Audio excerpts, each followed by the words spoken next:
This is a clip from the latest episode of the Game Football podcast from The Times. To listen to the full show, go to wherever you get your podcasts. Chaps, we ready? Pumped? We're in a different studio, incredibly bright lighting. A different studio again. Fantastic. No makeup. No makeup today. Wonderful. So Different studio. just natural beauty all round. Anyway, let's make like the Liverpool and Everton players at full time and get stuck right in, shall we? Thank you, Johnny, for that polite little laugh. No, it's there. Genuinely funny, Tom. Thank you very much. That's very kind. But what a game. What a game. You could not have written a better final Merseyside Derby at Goodison Park, could you? These two teams going head to head, complete loggerheads, brilliant scrap at the end, late goals, late drama, absolutely brilliant. Perfect game, Martin. Yeah, I mean, it was. I mean, I was up there, I think a couple of seasons ago. I was saying to Greg earlier, I was up there a couple of seasons ago, and that road that you go down, that the main stand is in, you couldn't get down there. They were playing Chelsea. They had to. Everyone thought they were going down. You know, if they beat Chelsea, they might just stay up. Mental. It was. You couldn't get down. It were fans, flares, smoke everywhere. Couldn't see down the road. I think they had to dismantle, which I'm pretty sure you're not allowed to do by health and safety. All the smoke alarms and stuff in in that stuff, but, you know, certainly around where the press entrance was because they were going off all the time because there was so much blue smoke. And then I saw that road before last night's game. It looked all of that, if not more. Yeah, and you just knew the sort of game you were going to get. You just knew it was going to be so highly charged. And the last couple of minutes. Yeah. But it's the last couple of minutes, and then about the 5 minutes after the game it was just wonderful. It's just a great way. They will never be able to recreate that, no matter how good this new stadium is. They will never be able to recreate that because, for obvious reasons, new stadiums are built with room. Yeah. You know, they're built on land. You've got space. You will not have that old English football ground thing of terraced houses, bottleneck, how tight it is, and how intimidating an old English football ground is. And they don't really exist in the Premier League anymore. They exist outside, but they don't really exist in the Premier League. And Everton is probably the last bastion of it. And you realise, as much as the club has got to move on, it's obviously got to move on, but you realise what they're giving up. Yeah. When you see something like that last night, you realise that they're winning in one way, but what they will be losing. Yeah. And what they will be losing is an atmosphere around a big match that is quite unique. Yeah, Johnny, the perfect farewell for Goodison Park in many respects. David Moyes back in charge on the touchline. He looks so happy, doesn't he? He looks like he's absolutely loving it. He can't quite believe that it's all panned out so perfectly. But this game, this performance, to talk about Everton first before we come on to talk about Liverpool, for Everton was the most perfect farewell for Goodison Park, wasn't it? Couldn't have been better. Some things are meant to be. I think David Moyes and Everton get each other, understand each other. Not always being the most smooth marriage, but like good marriages, it's between two strong characters who ultimately need each other. I think you might put it that way. Martin's absolutely right about Goodison Park. I mean, that place has got a power, has had a power for 150 years, 130 years, whatever it is. And there's just something beautiful about the fact that in 2025, with all the ways in which our lives have changed, all the ways in which the way we think football's played has changed, you come back to those final few minutes, and sport is not always about logic, analysis, plans, screen grab tactics. There's another element where it is that old cliche, grace under pressure. It is about, can you execute, can you perform, can you withstand when you're being tested in the most sort of visceral way. And Goodison Park's a place that tests you like that. And that final goal with the punt into the box, the goal that's played because there's extra stoppage time because 2 Everton players smash into each other. It's carnage, part of the mayhem. The image for that, by the way, is one of the great pictures of all time. It looks like Mo Salah's nutmegging both of them while they both headbutt each other. Absolute chaos. I mean, that sums up. And, the ball lumped into the box, the shove, the Liverpool players miss it, Tarkowski hitting the shot of his life. There is something brilliant about the fact there was a centre-back, wasn't it? Yeah, absolutely. In that moment, everything you guys have talked about, he's just bang it. And if you look at the way it's going, if he's 5 yards further from the goal, that's missing by about 5 yards as well. Absolutely. I loved Phil Jagielka talk about it afterwards as well. He did one goal in that absolute world, and his face was lit up. He was like, I had to run on to the pitch to see Tarky. Like, this is incredible. Are we just very quickly before we get carried away with the romanticism of this? Liverpool fans screaming at their phones going, it's a push, it was a push, it was a foul. Or are we okay with it? Oh, look. I'm okay with it. I'm okay with it. Yeah. I am. It's right on the margin. Yeah. It's for defenders union. Yeah, it's one of those where as a defender, although it's an attacking phase, I did this millions of times where you lean in just as much as you feel, you judge, you're allowed, you're going to get away with. Right. And that was the same. The same thing happened. Yeah, well, for me, I think it was okay. Yeah, and I think Michael Oliver made a very wise decision for his life and the life of the and for us on this podcast as well, for the romanticism for his refereeing team, basically, that we all need to get out of here alive tonight. But the scenes, I think it was Beto dropping to his knees and pointing to the sky in the box, fans spilling on the pitch, the corner flag coming out, flag coming out. And I thought this could get quite hairy actually, and it did. I loved the melee at the end. What's better than that? I mean, we can get too pro-faced about things. Yes, the Corey shouldn't go at the Liverpool fans. I love the fact that he did it. But I love the fact Curtis Jones reacted. But Curtis Jones, I understand.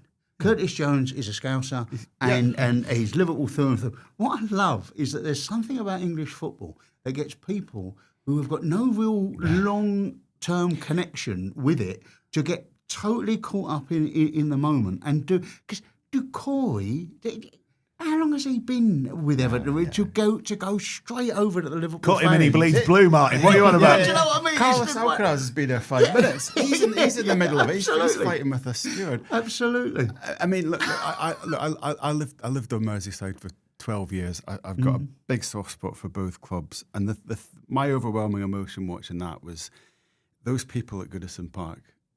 To be an Evertonian, I've got loads of Evertonian mates. I've seen it in the city. They grow up. They don't have the best players. They don't have the success. They have Reds in their faces all the time, sort of telling them that they're second class. But what they've got is an authentic football club. They've got that visceral passion that club's had since their dads, their granddads were fans. And they've suffered, those people. And last night, they got what. That's why they support Everton. And I loved it. I was texting my mates. I thought about all those people in the stands. That's why they're Evertonians. Yeah. And what else is there in life that gives us that than sport? You're bringing a tear to me, are you, Johnny? It's absolutely beautiful. No, I completely agree with you, but it's a wonderful thing to think. In so many cities or whatever, I don't know. You always sort of lean slightly towards the blue half in as much as you recognise it. Yeah, unless you support one of the biggest clubs, you recognise what it must feel like to be an Everton fan and have it stuck. It's why it's taken quite a long time for people to start begrudging Manchester City, because at the very start you're just thinking, it must be. I can remember when I used to work at the Sunday People in Manchester, we had two messengers. One was a United fan, one was a City fan. The City fan, he had to take it every single week. I mean, it was, they were in desperate straits at that time. And, so when City suddenly became good, obviously with the UAE money or whatever, it was very hard to begrudge those fans, because you're thinking, you've put up with this for like 20 odd years, 30 years of just every single day you go into work, someone takes the mickey out of you. And it's the point you make about what they'll lose with Goodison. Interesting watching the City fans after the Real Madrid game. There's a debate going on online, because a lot of, so they're saying, a lot of tickets for the City end seem to be taken up by Real Madrid fans. Right. And the City fans now going, we realise we have to be like this as a club, but we're losing something. We're being diluted. We're now a haven for tourists. We're now the kind of club where people resell our tickets on other sites. That's part of the growth as a football club. Absolutely. And Everton would love to be in that position, But it's true, it will happen. But it will change. West Ham, I went to a lot of their European games in the last 2 or 3 seasons. There were always people from the other club. Yeah. Always. Really? Around. Yeah, always. We got season ticket. We got season tickets there. And obviously you have to buy your European tickets. We always bought the European tickets, no matter who we were playing. Because I particularly liked it and, made sure my boys were as into it as I was, and my brother's there and his boys and stuff. But around you, it was a lot of fans of the other team, where season ticket holders hadn't taken up the European allocation to see us play the 10th best team in Denmark or something like that, as you do in the Conference League. And so suddenly, you've got people... And some of them are nice as pie, and others want to, stick it to everybody, and it got a bit fractious sometimes. Johnny, final point on that. I want to come back to the game because I feel like we're heading away from what wasn't actually really. I mean, you must look at Goodison Park and remember Upton Park. Absolutely. And that, to go back to kind of what I said at the start, there's just something. Maybe it's British sport. Maybe it happens in other countries. I don't, I haven't been to enough games. But there's just something that tests the best in English football, Scottish football at times, with what we generate with our supporters, with our history. I think only Mo Salah really passed the test from a Liverpool point of view. Yeah. Rest them. Even his reaction at the end after the goal was confirmed. He's like, for God's sake. Even Arne Slot, who I was going to come on to Mr. Cool customer Arne Slot. Yeah, that's being tested a little bit big now, time, isn't it? big time. Well, let's bring it back to the game then as well. And Martin, you talked about Michael Oliver. Maybe he's just a fan of nice symmetry, because I don't know whether you saw the stat: 120th and final Merseyside Derby, 41 wins each and 38 draws. That's nice, isn't it? That's really, really very pleasing. Yeah. Really pleasing. Gregor, on that point of view, fair result, a 2-2 draw, a draw or a draw in general. As Johnny kind of alluded to there, Mo Salah brilliant again for Liverpool. Liverpool dominating for periods in this game, but Everton were more than in this game, weren't they? Yeah, I think it was a fair result. Obviously, the Salah's goal was like just a moment of just such ruthlessness and such a clinical finish to bring it under control and get the shot off on his right foot so quickly. You thought, oh crikey, they've just done it again. But Everton tried to make the game be played on their terms, which is the best thing to do when you're at home and in a game of this sort of magnitude for them and the club, and when you're playing the best team in the league, possibly Europe. That's what they had to do, and I think they did that successfully. So, Christ, no one could watch this game and begrudge you that Everton are drawing this. No one. Johnny, in terms of that idea of that game, and as Martin was just alluding to there, Arne Slot being tested, showing a little bit of, losing his cool demeanour on the touchline, because you could see it, couldn't you, all through the game? He will have a cool demeanour, 10 points clear. Once you get into Goodison Park. Park. The refs have been his one blind spot, though, in that term. I think he has had some... Right. Not this feisty, but he has had a few pops at refs, or a few sort of... He seems to be exasperated with the standard of it, I think. I think he's been surprised. Yeah, by but because it's different.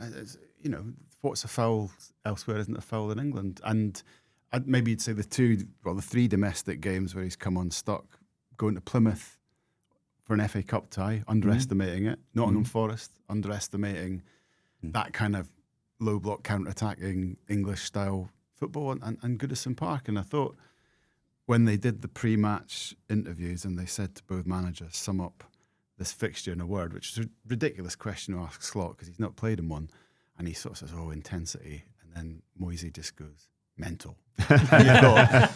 He gets it. And he tapped into it as well, very effectively, didn't he, with the way they played. But Everton, this wasn't a kind of backs to the wall David Moyes. They were on the front foot at times, trying to get forward. There was he tweaked things in the second half. He pushed the midfield forward. He played a lot more on the front foot in that part of the game. There was a clear plan for Beto and Doucouré to just annoy, is probably the only way I could put it, Van Dijk and Konate, turn them, get it down the sides. It's not You know, it's not maybe beautiful, but it's part of the game. Yeah. And what else are you supposed to do? I mean, I don't think we want to see Russell Martin, Southampton style smaller teams just trying to do what the big teams do, and getting beat. You've got to try something that's going to hurt them, and Moyes knows that. We've talked about David Moyes there, and we talked at the start of the episode about the uniqueness of Goodison Park, Martin. So do we think then that this is more of a one-off? There's nothing necessarily that other teams can take and go, look, that's how you get at Liverpool. That's how you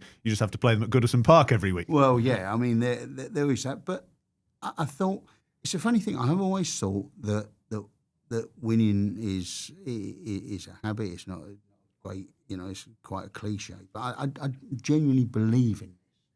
And putting the team out that they did at Plymouth, it was just a little bit too weak, and they got beat, and it stopped in their tracks, really. This idea that they're invincible, because they got beat at Tottenham a few weeks back, about a month ago. Yeah. But they went up to Anfield and they annihilated Tottenham. Tottenham couldn't get a kick. They beat them 4-0. It could have been 24-0. If they'd have really wanted it. And there was this feeling around them of this awe of invincibility. And then you get turned over by Plymouth. And you think, I know it doesn't does that, seem as does if that it get means into much. the other players, though? Because there were so many changes made in that game. Is it more a kind of reminder for Slot? I just think it becomes... I just think it's a habit. I can remember Frank Lampard many years ago saying that you just used to stand in the tunnel. This is the Jose Mourinho era, Chelsea. Yeah. You used to stand in the tunnel and just look around you and go, well, we're not going to get beat today. Yeah. He said, and you just walked out thinking there was no way you could lose. And I really don't like, once that can be challenged in any way, no matter what team you pick, we put the reserves out and they've got beat. It's just pricked that aura of invincibility. Oliver Glasner spoke about that actually after I was at the Palace's FA Cup game against Stockport, I think it was, and they named the strongest team they had. Yeah. And he was asked about it, and he said, I had an experience in either when he was managing Austria or in Germany, and he said, we had a huge game on the Tuesday, and I changed the team. We lost, and then I put the strongest team out again, and we lost in that as well. And he's like, he was basically saying the same thing. It's something about keeping the momentum and we can overplay that how much that the Plymouth game dented Liverpool, but it did dent them. It will have dented their sort of. And will this have dented just ever so slightly? Will this dent them further again? Do we think? I just think the biggest problem with that is who's going to catch them. Yeah. 7 points. Injuries. 7 points. We'll talk about that in just a second. Striker. I guess the thing in terms of Mo Salah just keeps scoring and keeps producing. So while he's doing that, they should be okay. And Virgil van Dijk remains fit. By the way, just another good stat: 25 red cards in the Merseyside derbies in the Premier League history, the most of any. Second highest for fixture for red cards. Arsenal, Chelsea, or something? No, Liverpool, Man United. And third, Everton v Newcastle, which I don't think anyone would have got. Yeah, that's basically incompetence, I think. 17 red cards in Everton v Newcastle. You'd think someone like Chelsea Spurs, Tottenham. Chelsea Tottenham, where there's been this needle for quite some Liverpool, time. Newcastle and Arsenal v Spurs is the next one with 16. But have miles out in front, Everton v Liverpool. Johnny, just finally on that idea of what both of these teams, for both of you, Martin and Johnny, taking forward, a quick word on Moyes and Everton. Yeah. It is remarkable and incredibly impressive what he's done since he's taken over. Not just this game, but the performances and the results that he's managed to get out of his team. Yeah, he's harnessed what Everton is. He's brought the fans and the players back together. He's given a toiling squad, and it's not a very talented squad, let's be honest, but he's given them just a bit of know-how, a bit of extra belief. He's freed them a little bit. I mean, the idea that he's the same as Sean Dyche, well, I think we've seen there's a big difference, and there's been a big difference in their careers anyway. Look, he's a practical but also passionate manager, and I think that's the blend that you see at Everton. He's not asking players to do things they can't do, but he's got enough ambition to max them out. I think we're seeing them maxed out. Beto is just, if you said to me he'd score in consecutive games, 3 games in a row, is it? I mean, 3 goals in 2 games, I think. Yeah, I just said I don't think that's, it's been a clean slate. Like that's a cliche, but Yeah, even O'Brien and Lindstrom, they never Yeah. really featured at all. And he's come in, he's obviously seen something and thought, I'll give you a go. And that's new energy in the team. And that's the same is true of Beto. Yeah. And they're now above West Ham. Yeah. Which, I mean, It's the same. just saying, just throwing it out there, just saying. Martin, either about Everton, if anything to add, but also just about Liverpool. You talked about not being knocked out of the FA Cup, Plymouth. This season was building towards this idea of, oh my God, they're going to win it. The quadruple again. Yeah. But in terms of what you think this maybe says about them going forward, just a little, two very unique instances or things to take forward that would maybe Liverpool fans might be a little nervy about. They're not a bad team, are they? Let's be honest. And if you'd have said, if you'd have said before the game, Liverpool go to Everton in the last Merseyside Derby at Goodison Park, come away with a point, you'd go, yeah, that's a fair result. It's the circumstances that makes it feel like a defeat. If the referee signal 5 minutes of injury time, you're winning 2-1. And you end up drawing 2-2 and a goal scored 7 minutes into injury time, you feel like you've lost rather than got a point. So if you take a step back and you look at it dispassionately, 2-2 draw at Everton is a solid night's work. So I would expect Liverpool to win. Yeah, they're 7 points clear. 7 points clear now, being chased by a team with no striker. Yes, the team in fourth has got no fifth or wherever Man City are. They've got no defence. The second place team's got no striker. We don't think Nottingham Forest are going to win it. I was just going to say Forest. I'd love Nottingham Forest to win it. I'd love Nottingham Forest to win it. But Everton are too far back. We don't think Nottingham Forest are going to win it. Heaven knows what's going on with Chelsea. I mean, Chelsea got to beat Brighton on Friday first. Well, let's talk about Chelsea because, as you say, talking about injuries to Kai Havertz there, you mentioned with Arsenal not having a striker, who's the one you were referring to, of course, but Nicholas Jackson as well, injured for Chelsea. And as you say, they were one of the items in your column this week talking about Enzo Maresca and Chelsea. And we touched on it at Monday's show, but I wanted your views, Johnny and Martin, about this kind of slightly quiet, slightly... not as much focus has been on it as other teams, but they look quite vulnerable and they're going off the ball. They're vulnerable. And Nicholas Jackson, the much maligned Nicholas Jackson, is now looking better with every week now that Nkunku is the centre forward and doesn't really want to play centre forward, wants to play number 10. It's... look, I always thought it was a strange decision to sack Pochettino. I've had it explained to me, and that they thought they were paying for Pochettino and actually getting his number 2 for most of the week with the training and stuff like that. And he wasn't as hands-on. And the one thing that Maresca has never been accused of being is not hands-on. But don't look, the minute he has had the same injury problems that Pochettino had, the results have fallen off a cliff much the same. No Lavia. Lavia was hugely important to him in the first half of the season. No Fofana. Well, I think Pochettino does without Fofana all season. I think Lavia comes on as a substitute about half an hour for Pochettino. I think he gets 30 minutes out of him in the league last season. So without those two players, they don't look greatly different to Pochettino's Chelsea, and I thought he was getting it right towards the end. I thought they finished the season quite strongly and they were going forward. I was very surprised he got the bullet. So I think it's a very big match for them on Friday night. They've gone to Brighton and got turned over in the FA Cup and were poor. They really were. I mean, the goal they scored, the Brighton keeper slings in. Yeah. And you look at this weekend, they could end up in 6th place. Yeah. They could end up in 7th. I mean, but it would take quite a heavy defeat, and I think massive win on Bournemouth's part. But they're in 4th with 43, and then they've got City and Newcastle behind them playing each other, of course. And then Bournemouth only 3 points behind in 7th, as you say. Forest 4 points clear in 3rd. Johnny, what do you make of Martin's points there about Maresca and this kind of tailing off of Chelsea? Because at one point they were being hailed by people like me as the team that were going to challenge Liverpool and give us a title race. Yeah.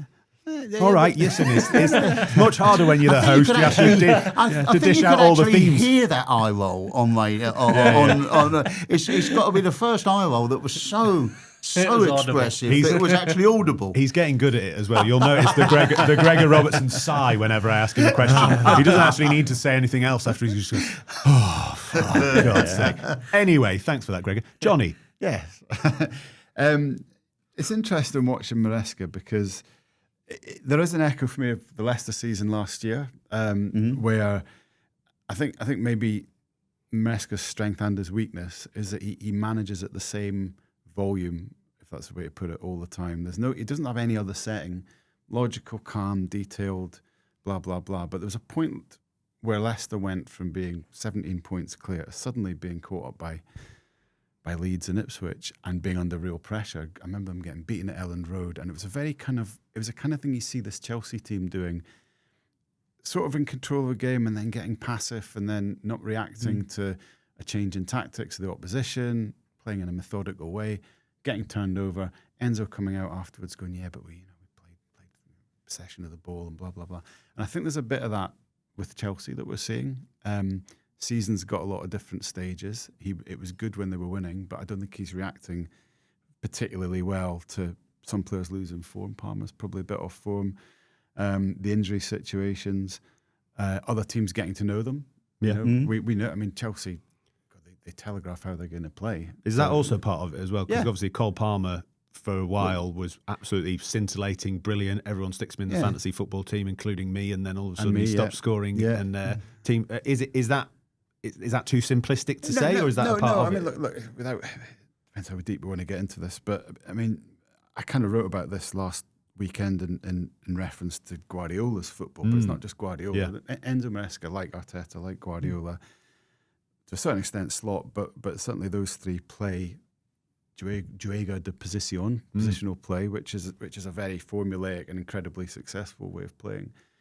But you adapt to different degrees, and I think of all three of them, Maresca's the most stubborn in the method and the positioning of players and the formula. And that's what I mean about managing at the same volume all the time. It was working for him when that one magic player in Palmer was creating that little bit of that magic outside of the machine. And the Palmer Jackson. And the Jackson was on fire, wasn't he, for a while. But without those ingredients, it's back to being very predictable, I think. And the test, and other teams now know exactly. We know Chelsea's patterns. We know what they're going to do. So that's where they are. That's a test, and that's why teams are picking points off them. That's why teams are shutting them out. And I don't know is he waiting for Palmer to come back to form? Is that it, or is there something else he's going to show us? There were a few surprises to throw in too, like with say Reece James playing on the left of the back three, and it's like just it shifted the dynamic a bit. Or Caicedo ended up moving to right back, but obviously he was stepping. I think even clubs have sort of realised what they can be now, and also there are injuries in some key positions, including defence. And it's the same sort of thing that we speak about quite a lot. If you're asking players who are maybe not going to be your first choice in certain positions, like centre half, to play the football that you're determined your team's going to play, there's going to be a drop off naturally. And I think Johnny's piece was really good at the weekend. I think that is a broader theme as well. I was going to bring it into the Manchester City section in part two of the show.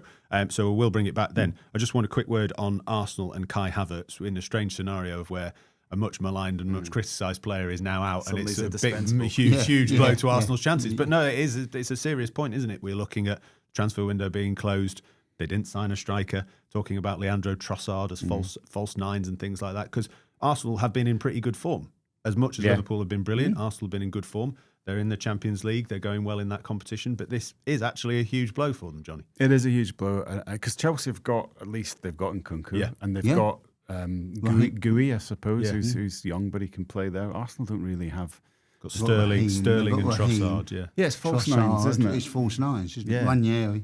Yeah. I mean, I think Arsenal's transfer window in the summer was a bit of a missed opportunity. They could have gone for a striker then, and Arteta went for midfielders, and he bought the extra one in Marino and bought a defender, and then you end up in January, and January's difficult, and last minute they try and get Watkins, which was a bit of an odd sort of leap, and the inevitable happens, doesn't it? It's that thing that sport does to you that highlights any flaws, and it was almost inevitable Havertz was going to get injured. It's going to be difficult for them. I'm trying to envisage. I mean, they're going to be even more midfield heavy. Surely they'll end up with a false 9 and just clustered. Calafiore looks like he should have been a striker from the 90s. He does. Maybe you could give that a whirl. For Fiorentina. Yeah, long hair, hairband, something like that. Yeah. Worth a try, isn't it, Greg? Yeah. Just like, I don't know. There's been misfortune clearly. Yeah. Jesus, season-ending injury. But he's their only recognised striker. I know they recognise Havertz as a striker, but no one else does. And Chelsea, their only recognised striker was Jackson, and I think a lot of people he's performed well. He's exceeded expectations a bit this season. But I think a lot of people think he shouldn't be the only recognised striker that you're hanging your hat on either. So they've got Guehi. He's injured as well. Yeah. They've both left themselves short. There's no question about that. And, you can talk about the misfortune, but I think there's also a bit of culpability to talk it's about another that. one. It strikes me. It's another one where Pep's managed to actually mess with everyone's head. He's like with the goal kick. Oh, you've got to pass out the back, and he's called to the market, and every single goalkeeper who can do that without passing it straight to the opposition. But everyone follows him. And it's Pep going the whole season and winning the league with no striker, and everyone goes, "Oh yeah, that's the way." And he goes, but he had geniuses. He had genius players to play in that role. He had absolute genius players, some of the greatest footballers this country's ever seen, playing in that false 9 role. You don't, you can't do it the same because you haven't got those players. And look, if Arsenal come up.